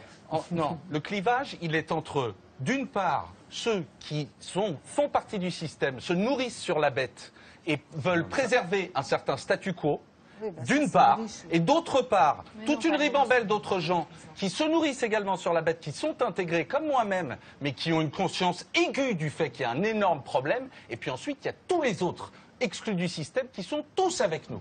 Oui, mais justement, c'est bien sûr. Et tous veulent partir, vous voulez dire? Non, tous veulent partir. Tous ont envie d'une France qui soit dynamique, qui donne envie de progresser,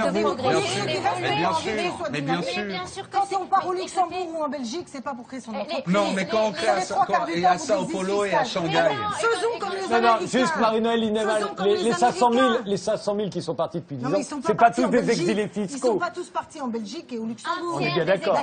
Je dis que la jeunesse qui n'a pas de trop place dans ce pays est une vraie question pour ce pays. Et que quand ça fait 30 ans que vous la posez sans y apporter des réponses sérieuses. Je pense que il y a des mesures à prendre rapidement, notamment sur les jeunes chercheurs, sur les jeunes ingénieurs. La désindustrialisation a fait partir une partie de nos ingénieurs. Et par ailleurs, je pense qu'il y a un problème aussi sur des études qui débouchent, comme par exemple le système. Il y a des métiers qu'il faut revaloriser qui sont des métiers de génie français, vous avez raison, et qui sont mal payés, pas suffisamment valorisés, pas suffisamment reconnus. C'est dynamique. L'émission se termine. Il reste juste un dernier mot à Jean Tullard. Donner le mot de la fin pour dire que la France était belle au 19e siècle, quand c'était une société rurale où les gens n'allaient pas plus loin que la ville d'à côté. Et quand il y a eu la conscription, il y a ce merveilleux témoignage d'un type qui voit un jeune conscrit qui s'en va et qui dit, lorsqu'il ne vit plus le clocher de son village, il se mit à pleurer. Quand il ne vit plus le clocher de son village, il se mit à pleurer. Alors pourquoi ça a changé? Parce que la société rurale a disparu et parce que les moyens de transport, c'est pas comme les chariots de mes chers protestants qui s'en allaient en 1680 et quelques avec leur fourche et leur machine. Il faut juste se rappeler que cette France, même idéale du 19e siècle, ne se limitait pas à l'Hexagone. Et que dans l'Empire français, qui était, à travers le monde, les choses n'étaient pas aussi idéales. Voilà, je vous remercie tous d'avoir participé à cette première émission sur France 2. Je ne peux pas la terminer sans dire un mot de 3 personnes qui nous ont quittés. Stéphane Hessel, bien entendu, qui est venu très très souvent dans cette émission, qui était dans Ce soir ou jamais pratiquement dès les premières, en octobre 2006. On est très fiers dans cette émission d'avoir contribué à sa reconnaissance, à sa renommée dans le public. Et évidemment, il va énormément nous manquer. Je pense aussi à Jérôme Savary qui nous a quittés et qui est venu lui aussi à plusieurs reprises. Je me souviens d'ailleurs, pour faire écho à cette conversation, qu'une fois il avait évoqué ses filles qui avaient émigré en Argentine, qui étaient parties s'installer en Argentine. Et puis je pense à Daniel Darc qui chantait il y a 1 an sur ce plateau C'est moi le printemps. Voilà, ils ne reviendront plus dans cette émission, mais j'avais envie d'avoir une pensée pour eux avant de la terminer. Et comme d'habitude, on va la terminer en musique. On va la terminer avec Olivia Ruiz, qui elle aussi est une habituée de Ce soir ou jamais, qui va nous interpréter un extrait de son dernier album qu'elle a composé à Cuba. La chanson s'appelle Je m'en fiche. Olivia, c'est à vous et nous on se retrouve la semaine prochaine, vendredi soir, sur France 2.